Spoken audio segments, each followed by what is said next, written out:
بینەرانی کەناڵی بیکەی فۆڕم کاتتان باش. من شەموس نادرم هاتوومەتە شاری لەندەن لە بەردەم ئۆفیسی سەرەکیین بۆ ئەوەی پشگیری بکەین لە براکوردەکانمان نەیانێرن بۆ ڕەوەندا لەگەڵمان بن.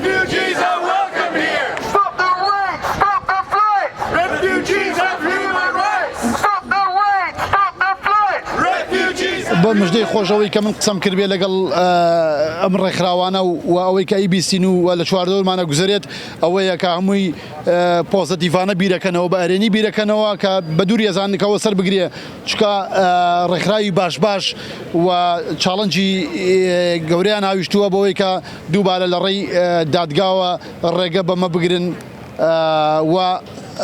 و من قسەم لەگەڵ کەسێکیان ناکرد کەسێکی ئەوەیان ناکرد بە دووری ئەزانی کە ئەمە سەر بگرێ.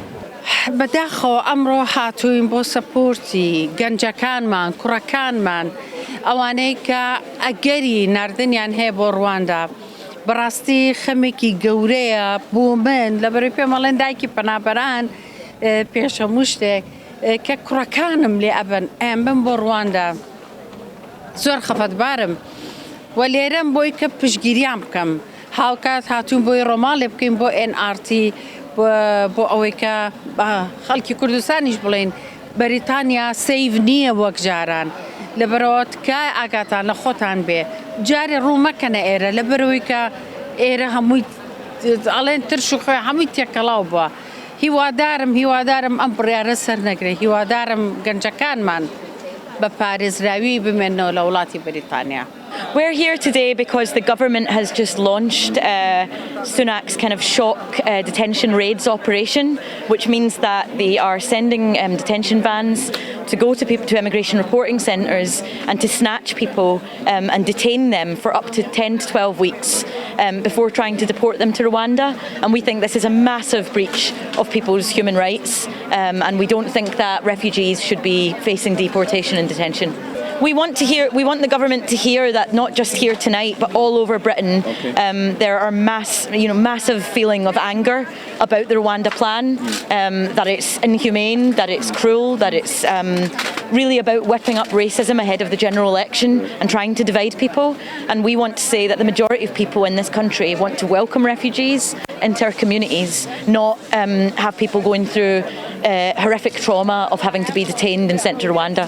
تەواو پژیریت لە تەواو ئەو خەڵکاناکەین کە بە قاچاغیانە ئەم وڵاتەوە ئێمە تەواو پژیری ئەو خەڵکاناکەین کە لە وڵاتی خۆیان ئاژاوە و کێشە و مەشاکیل هەیە پەنا بۆ وڵاتێنن نەیانێرن بۆ تەنا ئێمامانەوەی لێرە بەڕاستی ڕێگەزنامەی ئەم وڵاتیان پێ بدرێ لە وڵاتە بمێننەوە بۆی دەستی کار لە وڵاتە زیاتر بەقووە دەبێ بۆی هاوکاری پەنابەران لە وڵاتە بەڕاستی ئەرکی هەموو لایەکە ئەرکی هەموو حکوومەتێکە کە پێش دوایان حکوومەتەوە حکوومەتی داهاتوش ئەبێ بەڕاستی هاوکاری پەنابەران بکرێ بە زیادەوە چکە ئەگەر هەو وڵاتە ئەو پەنابەرانە وڵاتەکەی خۆیان ئەمین و ئامان بێ بەڕاستی نایەن ئەم وڵاتە.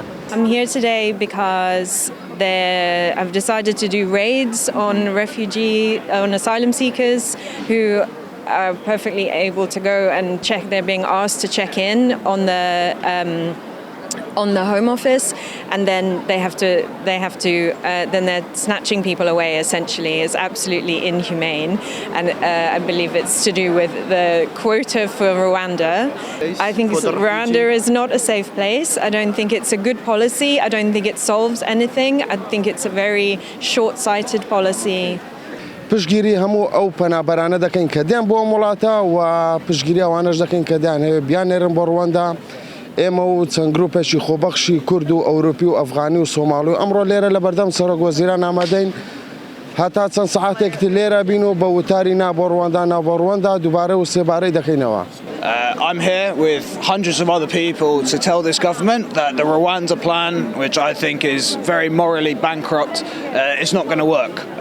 And we're here to say that that Rwanda plan must be stopped and the government is not doing it in our name. And we stand here with refugees, with migrants, with asylum seekers to say that they are welcome here and not that they should not be here. Because we must all unite up and down the country to say that we should stop this plan.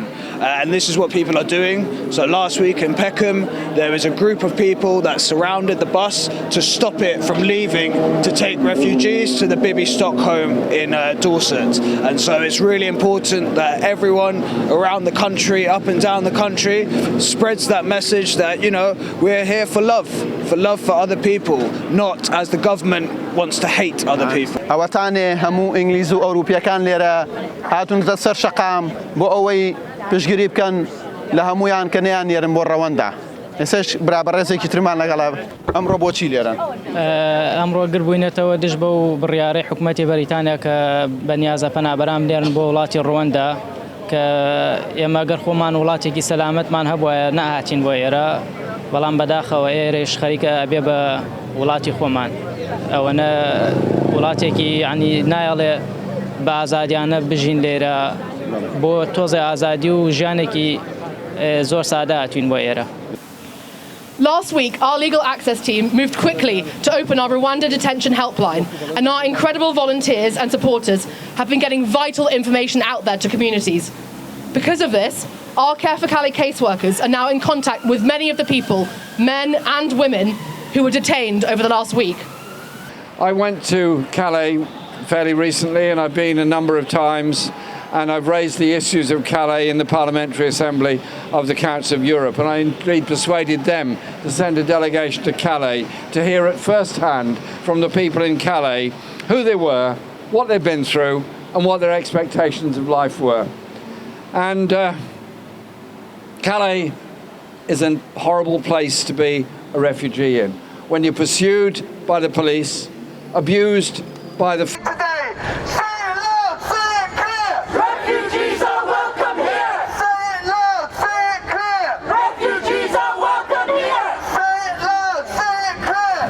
بەڵام ئێمە لێرە وەساوین بۆ وانش کە لە ژوورەوەن بیان نەدەرەوە لەبەرەوەی کە بارودۆخیان باش نییە و ئەمەش شتێکە مەسەڵەن ڕێکخراوەکان و وە زۆرینەی خەڵکی بەریتانی بە ئەوەیەزان کە دژی پرەنسیبەکانی مافی مرۆڤە.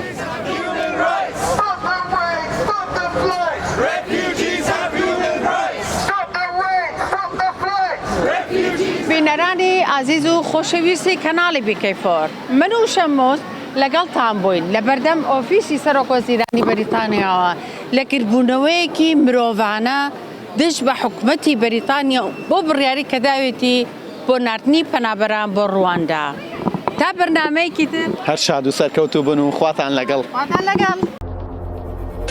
کەناڵی بیکەیفۆر لە خەمی هەمووان کۆکەرەوەی کوردان لە تاراوگا بەگشتی لە ئەوروپا و بەریتانیا کەناڵی بیکەیفۆر